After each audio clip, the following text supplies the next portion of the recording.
El contenido proporcionado en este podcast tiene fines informativos y educativos únicamente. Cap Medical presenta.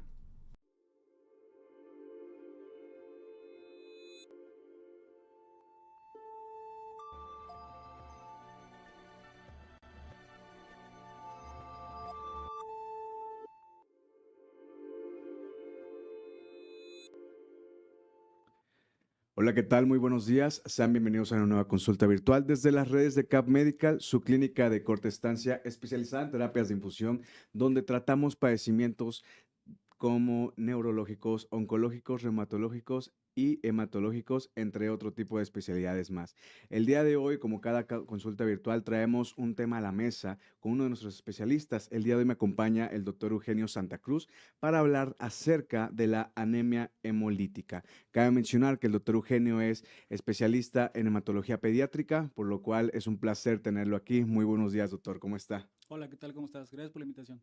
Don, ¿nos podría platicar un poquito acerca de usted? Digo, yo ya lo presenté un poquito con el público, que es hematólogo pediatra, pero nos puede platicar dónde estudió, es originario de Monterrey 100% o viene de fuera. Sí, bueno, soy originario de Peraneras, Coahuila, de la frontera. Y mis estudios de medicina los hice en la Facultad de Medicina de Torreón Ok. y mis estudios de pediatría en la Facultad de Medicina de Saltillo, en el Hospital Universitario de Saltillo, y posteriormente mi entrenamiento en hematología en el Hospital Universitario aquí de Monterrey. Y nada más estoy aquí en las órdenes. Ya aquí decidió quedarse, digo, después Sí, de aquí nos estudiar la quedamos carrera, ya, después de, exactamente. de estudiar la carrera ya en Saltillo, en Coahuila, ¿qué fue lo que le hizo quedarse aquí en Monterrey? Bueno, básicamente la cuestión familiar y obviamente la ciudad que te permite desempeñarte en tu área, dado la gran oferta de hospitales que hay para la gente, ¿verdad? Claro. ¿Nos puede platicar y nos puede poner un poquito en contexto previa a hablar acerca de la anemia tal cual? Mucha gente posiblemente desconoce qué es lo que es un hematólogo, ¿no? O a menos que ya se necesite de forma, pues ya porque el padecimiento lo requiera, ¿no? O la enfermedad. ¿Qué es lo que ustedes ven? ¿Qué enfermedades ustedes analizan? ¿En qué se enfocan principalmente en el área de la salud? Bueno, el hematólogo se dedica a ver problemas malignos y benignos de la sangre.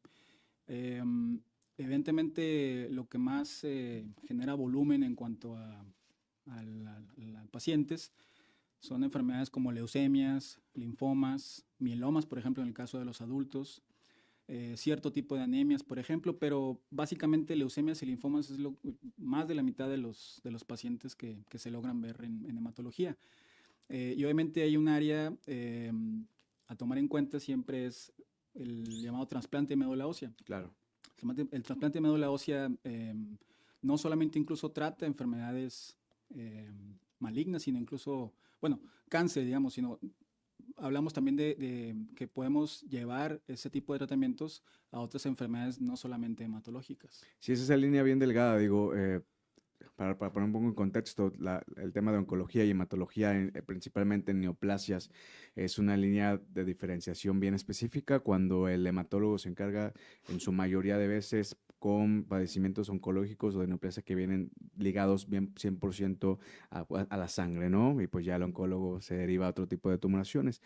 Ok, Doc, ahorita que ya estamos en contexto, pues un poco de su especialidad, cabe mencionar que usted pues es médico pediatra. ¿Existe alguna diferencia entre atender pacientes jóvenes, adultos, adultos mayores, a tratar con pacientes pediátricos, llámese desde una edad quizá neonatal hasta una juventud máximo 18 o 20 años? ¿Cuál es la diferencia entre una población y la otra? Bueno, en el área de hematología podemos identificar que el paciente pediátrico es un paciente que generalmente adquiere una enfermedad muchas veces aguda y que después de un tratamiento que puede llevar durante semanas, meses o a veces años, puede incluso llegar a una curación, digamos. Ok. En el paciente adulto la diferencia es que muchos padecimientos son crónicos, entonces se trata de ir disminuyendo las comorbilidades que puedan venir de esas enfermedades, ¿no? Digamos, yo puedo decir que la diferencia principal en ese tipo de pacientes. Ok. Ahora bien, adentrándonos al tema tal cual, que vamos a hablar acerca de la anemia hemolítica. em, ¿Qué viene siendo la anemia hemolítica? Es un subtipo de la anemia tal cual, porque sabemos que de la anemia existen varias clasificaciones que pudieran afectar de diferente manera al cuerpo. Específicamente adentrándonos a este tipo, qué parte del cuerpo afecta y cómo uno como persona cuando la desarrolla o la adquiere, si es que ese es el método de, pues obviamente de tener el padecimiento, cómo es que se empiezan a presentar esos síntomas y principalmente pues cuáles vienen siendo, Doc?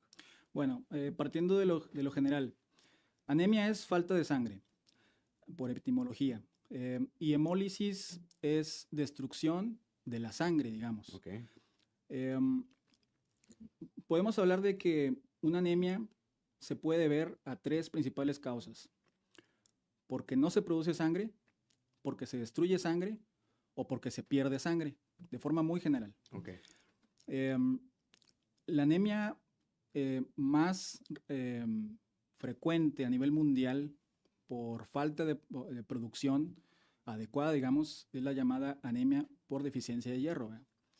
Em, y luego la anemia por pérdidas, pues es la típica que es por hemorragias, ¿no? Puede ser por cirugías, puede ser por menstruación, gastrointestinal.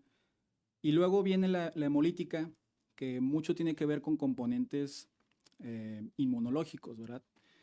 Yo diría que son las tres principales diferencias, ¿no? Claro. O tres principales tipos de anemia: porque no se produce, porque se destruye o porque se pierde sangre, digamos. Ok. Ahora bien, nos estaba mencionando acerca de la hemolítica, que viene siendo una de estas partes de las tres clasificaciones. ¿Cómo es que se empieza a presentar o cuáles son los síntomas que normalmente empieza a presentar un paciente?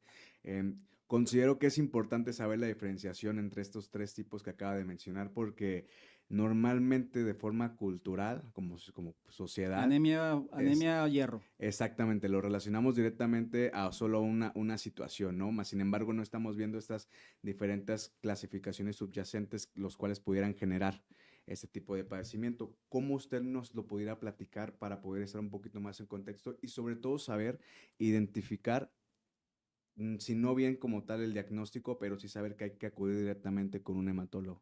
Bueno, los síntomas de anemia en general podemos decir que son, o los más conocidos son la palidez de la piel, de las mucosas, de tegumentos, la fatiga, dolor de cabeza. Y otra situación que hay que tomar en cuenta siempre, sobre todo en adultos jóvenes o adolescentes incluso, es la presencia de mareos. Eso es importante tomar en cuenta. Por ejemplo, hablando del paciente adulto, digamos, o joven, hay un síntoma que es importante siempre tomar en cuenta, que es la hipotensión ortostática. ¿Qué es esto? Cuando un paciente, por ejemplo, en la mañana se levanta para sus actividades normales, por las prisas, por ejemplo, estando en una posición horizontal y se pone en una posición vertical de una manera muy brusca, y eso presenta de manera muy frecuente mareos, es importante tener en cuenta que esa persona puede tener anemia, ¿no? Claro. Eso es relativamente frecuente más en mujeres por las pérdidas menstruales, ¿no? Entonces, ese es un dato, digamos, como lo dicen los estadounidenses, red flag, ¿no? O bandera roja, que es algo que a tomar en cuenta muy importantemente. Eso sobre todo para generalizar, digamos, los síntomas de anemia. Obviamente, otro síntoma de anemia, en este caso la hemolítica, es la ictericia. A veces no tiene que ser una fatiga, una palidez muy evidente, pero el solo hecho de percibir que la piel cambia de color a un color, vaya, diferente a la palma de las manos, por ejemplo, una coloración amarillenta de la piel, o incluso coloración amarillenta de las escleras, que es la parte blanca de los ojos, es suficiente para pensar en que una persona puede tener anemia, porque también se piensa que la ictericia es casi exclusivamente de problemas del hígado. Okay. Y la verdad es que no es así. De hecho, muchos pacientes llegan al hematólogo justamente previamente habiendo acudido con un nefrólogo, gastroenterólogo, Okay. pensando que es un problema del hígado, y se determina después que es un problema de anemia, ¿no? ¿Por qué existen, yo sé que digo, no desviándome tanto del tema, pero tomando como punto ese que acaba de mencionar, por qué existen dentro de las sintomatologías que pudiesen presentar un paciente, por qué solemos confundir mucho con quién acudir? Digo, si bien es necesario acudir a visita médica, me imagino que por alguna situación de diagnóstico, el nefrólogo o el gastro eventualmente va a referir al paciente con alguna especialidad de hematología. ¿Qué considera usted que viene siendo un factor general, al menos con los pacientes que ha atendido o a población, si le ha tocado estar en diversos grupos de estudio, por ejemplo, que el paciente vaya de forma inmediata con un doctor que no es, o sea, ¿a qué generaliza mucho la confusión del diagnóstico? ¿A lo que siente el paciente? Bueno, por un lado, como te decía, los síntomas de palidez o anemia a veces no están bien identificados en las personas en general, ¿no? Okay. O sea, por supuesto que cuando un paciente tiene fatiga, palidez, mareos, dolor de cabeza, uno puede pensar en muchas otras causas, ¿verdad? Estrés, falta de sueño, Claro. etcétera. Y cuando ya se manifiestan los síntomas de palidez, fatiga, cefalea, es porque ya hay una anemia que ya lleva seguramente tiempo y bueno, se dejó por ahí por desidia del paciente la atención, digamos, de manera oportuna con el médico general, por ejemplo. Uh-huh. Pero, insisto, cualquier situación que implique fatiga, cefalea, es importante tomar una biometría hemática. Nunca se sabe realmente cuando leyendo una biometría hemática los parámetros puedan estar alterados. A veces uno cree que la hemoglobina tiene que estar siempre muy baja para pensar en una paciente con anemia, pero a veces el solo hecho de ver parámetros como tamaño del glóbulo rojo, la concentración de hemoglobina en el glóbulo rojo, es suficiente para poder incluso abordar algo más, ¿no? Ok. ¿Qué sucede con estos pacientes que prolongan mucho la atención, Doc? ¿Cuáles pueden ser? Digo, porque mencionaba que puede, por lo que intuí ahorita en lo que estaba comentando, hay pacientes que lo pueden dejar meses, creo que hasta años incluso, sin atenderse, ¿no? Obviamente el desgaste del cuerpo y todas las afectaciones que pudieran afectar, ¿la anemia pudiera evolucionar a algún tipo de padecimiento mayor? Bueno, el cuerpo humano, como algún médico, bueno, un profesor en la Facultad de Medicina decía, el cuerpo humano es una máquina casi perfecta. Okay. Entonces tiene maneras de compensar muchas fallas en muchos lados. Es decir, te comentaba fatiga, cefalea, palidez como los síntomas más llamativos en anemia. Pero, por ejemplo, una manera de compensar en el cuerpo esos síntomas es, por ejemplo, la taquicardia. Gente que, por ejemplo, tiene palpitaciones. Las palpitaciones pueden ser debidas a muchas causas, pero una persona, por ejemplo, que nota que tiene palpitaciones incluso sin estar haciendo actividad física extenuante, es suficiente para también sospechar un problema de anemia, ¿no? Ya te comentaba lo de las mareos o la hipotensión ortostática, sobre todo en las primeras horas del día. Y aquí sí es importante también tomar en cuenta los síntomas que son más prevalentes, sobre todo en la mujer. Las mujeres son pacientes que cada mes, con su menstruación, mientras están en su vida fértil, digamos, se exponen constantemente a pérdidas sanguíneas. Hay dos situaciones muy importantes a tomar en cuenta o dos momentos donde puede ser más prevalente la posibilidad de una paciente con anemia. El periodo de la adolescencia. Es muy frecuente que las adolescentes puedan tener en sus primeros 12 meses Uh-huh. de que iniciaron, que ¿no? su menstruación, puedan tener pérdidas muy constantes y que puedan manifestar lo que te digo, fatiga, cefaleas, mareos.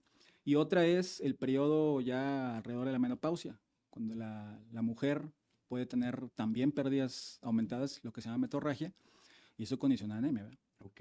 Ahora bien, yéndonos directamente al factor de las causas, ¿existe la posibilidad de que la anemia, específicamente la hemotílica que estamos hablando el día de hoy, se produzca a través de algún factor hereditario? Es decir, ¿ha habido pacientes pediátricos que han llegado quizá desde una etapa neonatal donde ya estén presentando este tipo de padecimiento? Sí, hay muchas formas de dividir una anemia. Okay. Para ser un poquito más explícito, podemos dividir las anemias de tipo congénito Uh-huh. o adquirido. Las congénitas prácticamente corresponden a los pediatras, digamos. Y hay de las congénitas, yo podría decir 4 principalmente, pero 3 de las que más pueden tener relevancia a nivel mundial, digamos. Anemia congénita por ejemplo, por un problema en el esferocito, en el glóbulo rojo. El glóbulo rojo es un elemento que tiene una forma de disco, y en el centro de ese disco es donde se deposita el oxígeno con la hemoglobina.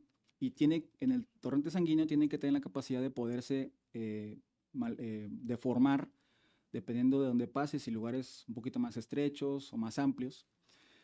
Y hay condiciones donde el glóbulo rojo pierde esa capacidad de poder ser maleable. Y entonces adquiere una forma típica de un esferocito, como si fuera una esfera de un árbol de Navidad. Eso hace que el esferocito sea mucho más frágil, sobre todo a pasar en lugares muy estrechos. Particularmente hay un órgano que se llama el vaso, que lo tenemos en el costado izquierdo de nuestro abdomen, que ahí es donde se termina por eliminar sobre todo los eritrocitos cuando cumplen su ciclo de vida, que es alrededor de 120 días. Eso condiciona una anemia por muerte prematura de los esferocitos. Eso es una enfermedad que compete, como te digo, más a los pediatras. ¿Por qué? Porque llega el paciente con anemia y con ictericia. Y muchas veces hay distensión del abdomen, justamente porque el vaso está muy sometido a trabajo, digamos, por la destrucción de los glóbulos rojos. Y esa es una hemólisis o una anemia que habitualmente amerita transfusión de sangre, dependiendo de cada situación, o en su defecto también puede llegar a requerir alguna esplenectomía, o sea, retirar el vaso. La mayor parte de las veces se prefiere ese tipo de tratamientos, dejarlos en niños ya en edades arriba de los 5 o 10 años, digamos, pero siempre con diálogo con los papás sobre los pros y los contras. Claro, Bueno, sobre los tratamientos que pueden claro. existir, ¿no? Luego viene una anemia hemolítica congénita por deficiencia de una enzima, una sustancia, un antioxidante que todos tenemos en nuestro organismo, que se llama glucosa 6-fosfato deshidrogenasa. Así como un trabalenguas. Glucosa 6-fosfato deshidrogenasa. Esa deficiencia de esa sustancia condiciona a que el glóbulo rojo, que está sometido constantemente a un estrés, al tener esa deficiencia, de ese antioxidante, hay una muerte prematura de ese glóbulo rojo. Esa destrucción de glóbulo rojo se condiciona sobre todo ante la exposición de alimentos, medicamentos, algunas infecciones, fiebre, etc.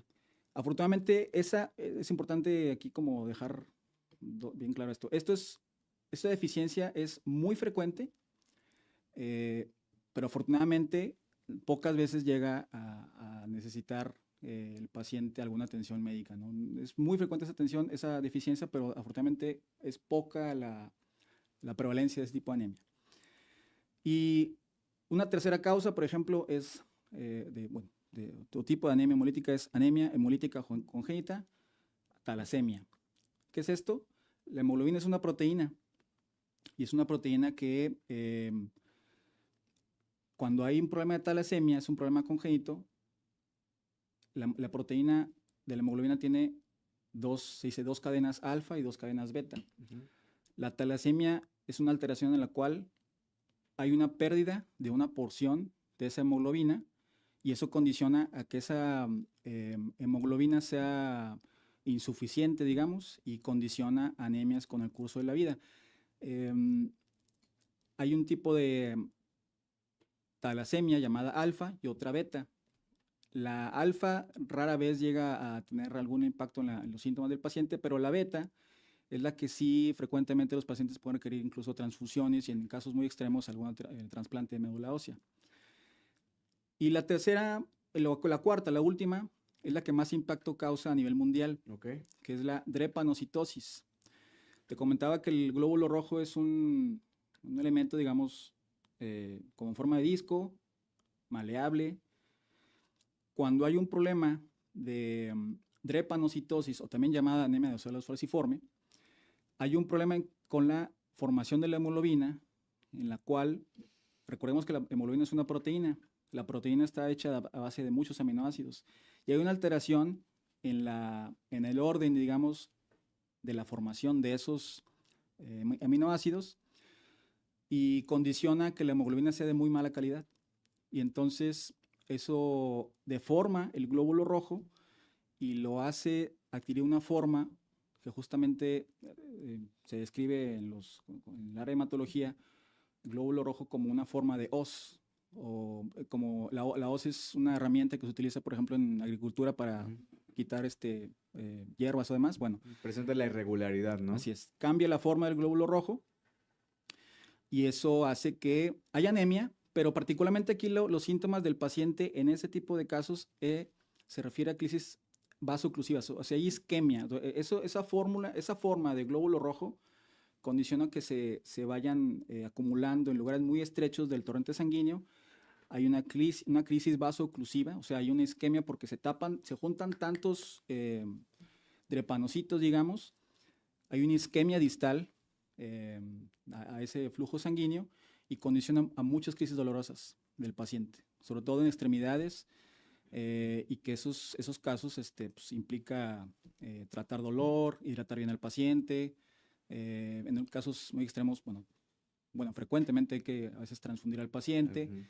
Y bueno, en ese caso se puede ofrecer un trasplante de médula ósea cuando se requiera. Esa es una enfermedad muy frecuente a nivel mundial, ¿verdad?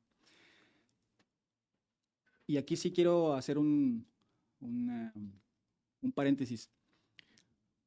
Este tipo de esos 4 tipos de anemia, hay 2 que adquirieron una relevancia en la detección de unos años para acá con la presencia del tamiz metabólico ampliado en el recién nacido. Okay. Nuevo León en particular es un estado donde se ofrece a todo niño que nace la oportunidad de hacer un tamiz metabólico ampliado, donde se detectan muchas alteraciones de nacimiento, y entre las cuales se puede identificar la presencia de la glucosa 6-fosfatodeshidrogenasa en el recién nacido, y ahí entonces informar a los padres sobre la necesidad de evitar la exposición a alimentos o medicamentos que pudieran generar, ¿no? Que pudieran generar la hemólisis o la anemia. Okay. Y otra es la presencia de una cosa que se llama rasgo falciforme. Esto es porque el paciente puede nacer con la alteración del rasgo falciforme. Este paciente no genera anemia durante su vida, pero es importante que ese paciente sepa que si en un futuro se relaciona con su pareja, en este caso una mujer, que tiene un rasgo falciforme, existe la posibilidad de que ese niño sí lo tenga. ¿Verdad? Okay. Vaya, es poco frecuente, vamos a decirlo así, que puede suceder, pero es parte de lo que el tamiz metabólico ampliado permite para informar al paciente, o a los papás en este caso, de alteraciones que en un futuro se puedan llegar a presentar, ¿verdad? No, y sobre todo desencadenar ese factor genético como lo menciona, ¿no? Pudieran existir las posibilidades de que si uno no desarrolla, pues en este caso la siguiente generación sí corre la posibilidad. Verdaderamente es un tema demasiado extenso, o sea, existen diversas clasificaciones que en su momento desconocemos como pacientes o como personas que al fin y al cabo tenemos esta cultura de irnos a atender ya cuando la situación está sumamente grave, ¿no? Dob, antes de terminar, ¿qué es lo que nos pudiera recomendar a los pacientes, a la gente que nos está viendo? Más que nada, si pudiera, en un tema de prevención y sobre todo, pues también en un tema de algún paciente que ya está en un tratamiento, ¿no? ¿Qué nos pudiera recomendar para pues, mejorar la calidad de vida de este paciente y pues sobre todo procurar y prevenir desarrollar algún tipo de padecimiento como el que hablamos el día de hoy? Bueno, en la población general, insisto, que queden muy claros los síntomas relacionados a la anemia, ¿no? O sea, palidez, fatiga, cefalea, mareos. Es importante revisar bien nuestra piel porque puede haber una ictericia. Y otra cosa incluso importante, en ciertos tipos de anemias también se puede encontrar a veces algo de distensión abdominal o simplemente plenitud a la hora de tomar algunos alimentos. Y eso porque el vaso crece de tamaño y eso limita la capacidad del estómago que se puede distender cuando adquirimos algún alimento, ¿verdad? Digamos que son los síntomas principales. Y otra es, yo sí quiero ser muy, muy enfático en esto. Para la población general y particularmente las mujeres, es muy frecuente que las mujeres tengan pérdidas menstruales irregulares y que eso condicione anemia. Claro. Eso es bien importante. No podemos dejar de lado, sobre todo en la etapa de adolescentes, cuando las niñas empiezan su periodo menstrual, es sumamente importante tener banderas rojas. Si, por ejemplo, una niña en su periodo menstrual utiliza más de un paquete de toallas sanitarias y que se marea frecuentemente en las mañanas, o que simplemente tiene fatiga para subir escaleras, para tener su actividad física normal en la escuela o en otro lado, es sumamente importante eso, tenerlo en cuenta para tomar una biometría y en determinada situación buscar una ayuda con un hematólogo, ¿verdad? Okay. Es sumamente importante. Y otra vez, pues obviamente las pacientes adultas, ¿verdad? Que hay que tomar en cuenta eso, pero yo me enfoco en este caso por Los pediátricos. los pediátricos, ¿verdad? Ok, perfecto. Para la gente que nos está viendo, si nos puede compartir dónde está consultando, igual va a aparecer la información del doctor Eugenio aquí, pero igual si nos puede compartir, Doc. Sí, claro. Consulten en el hospital de Mujeres a Cumbres, en el Paseo de los Leones, en el consultorio 411, y en el Centro Médico Hospitaria, en el consultorio 520. Okay. Con todo gusto, lo que se ofrezca. Excelente, Doc. Muchas gracias, al contrario, por prestarnos parte de su tiempo y pues también ponernos en contexto acerca de este padecimiento y pues sobre todo a la población en general, hacer conciencia de lo que pudiera suceder y también pues para estar conscientes sobre los padecimientos o algún síntoma que llegásemos a presentar, acudir directamente a la visita. Y pues bueno, van a estar apareciendo los datos del doctor Eugenio para quienes quieran agendar una visita de seguimiento o una visita de primera vez, van a estar apareciendo los datos allí en pantalla. Mi nombre es Ángel Prado, les deseo un bonito viernes, espero que tengan un bonito fin de semana, recuerden suscribirse a todas las redes sociales de CAP Medical, es completamente gratis, compartan este contenido y pues hagan llegar esta información a más gente para que todos estemos buscando siempre nuestra prevención, que lo más importante es la salud. Les deseo un bonito viernes, hasta luego. Gracias, doctor, gracias. Producción. Gracias.